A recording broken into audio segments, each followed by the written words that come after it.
everybody, welcome to my channel. My name is April if you've never been here before, and today I wanted to bring you some BIPOC fantasy romance authors. This is a list that I did some research for because honestly sometimes it's a little hard to find. This genre I think can do a little better in lifting up non-white authors. And so I wanted to do some digging and I found a lot of authors, honestly, a lot of indie authors as well, because I really love indie authors these days. And I myself wanted to mix up some of my reading, so I thought maybe you guys would enjoy this too. It was a little challenging to find books from BIPOC authors. Just gonna put that out there. For someone that was actually looking, was actually doing some digging, it was a little difficult. Once I found one, I found a bunch of others. So let me give you the list I found, and I'm gonna start with one of my favorites.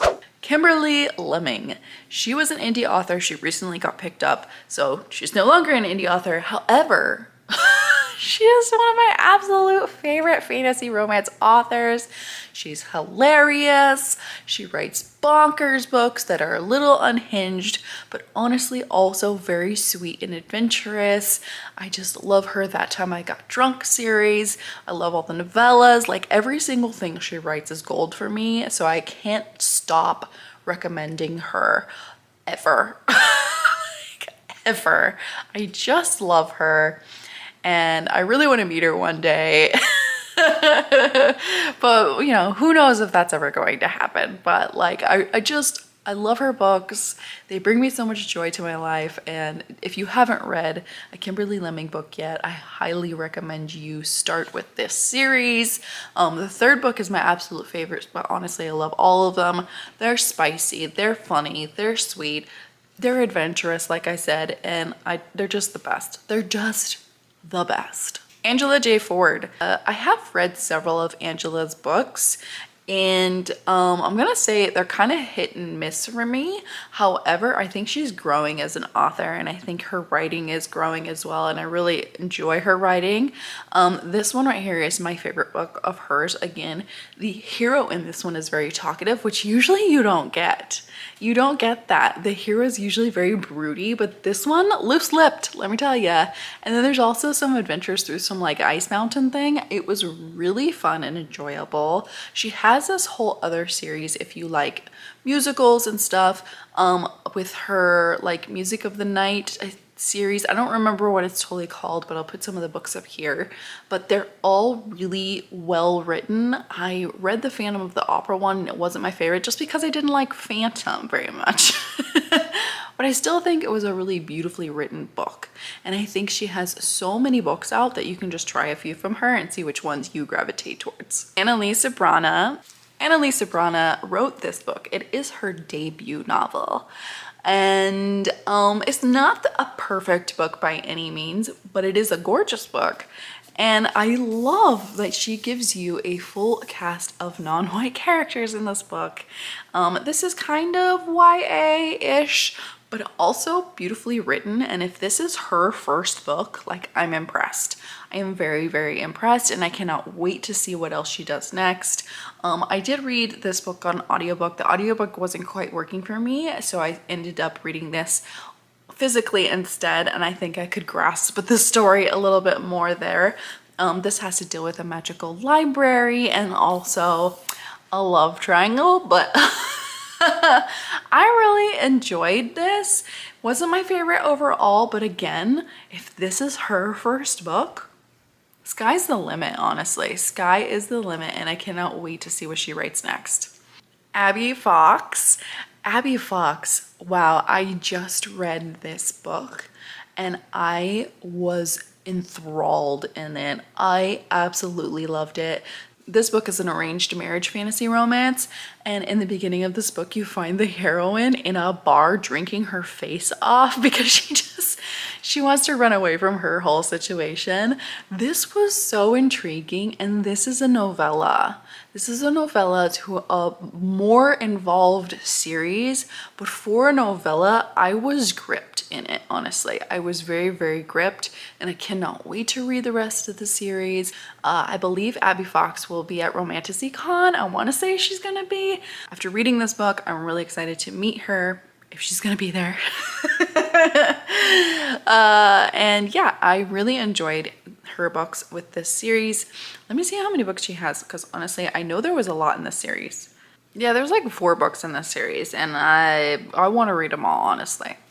Next is Jasmine Walt. Jasmine Walt is one of those authors where I do actually have 2 or 3 of her books in my Kindle right now, and I just haven't got to them yet.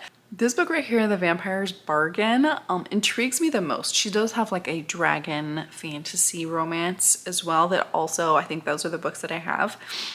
But this one sounds cool. First you have Katana Nightshade.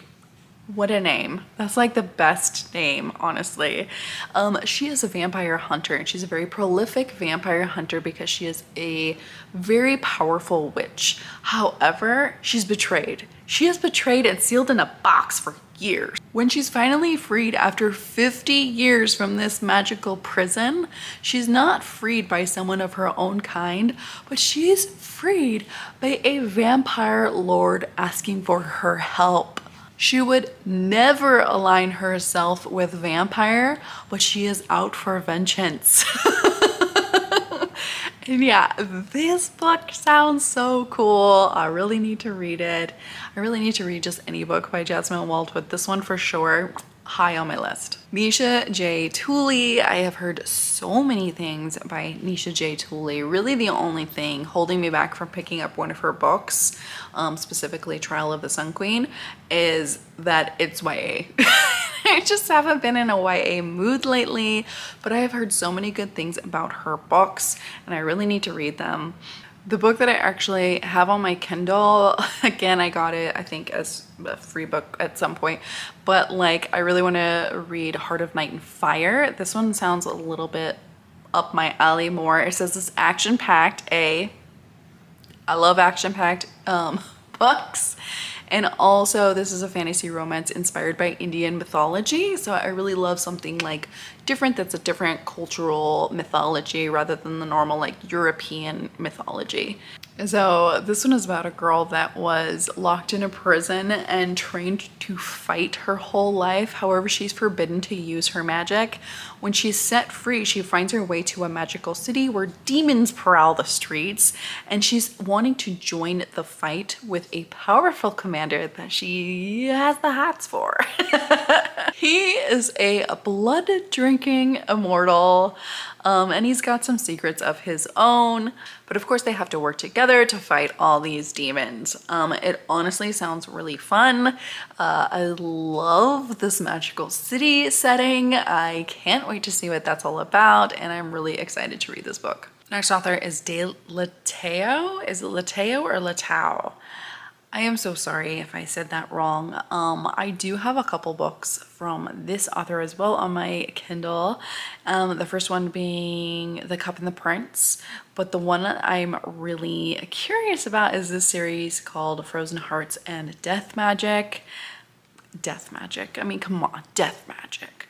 This is a YA series, so that's again the only thing really holding me back from reading these books, because I am definitely a spicy adult fantasy romance reader right now. I also like a little bit darker books, but every once in a while, like, I really just love a good YA fantasy romance, and this one sounds really cool. Naya, who has grown up in the shadow of her brother, the Crown Prince, and one day she comes across a white fae in this forest.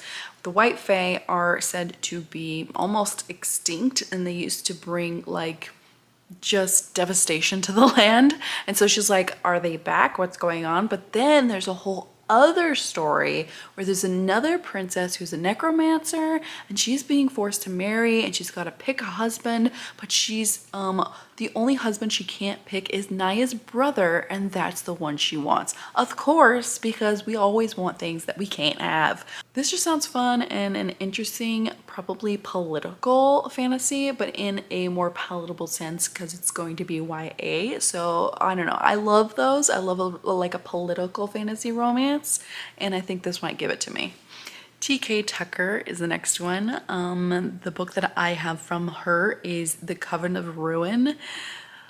This sounds like gladiator style fantasy romance. You have Trista, who is condemned to a fate to die in a slaughter in an arena for a crime she didn't commit.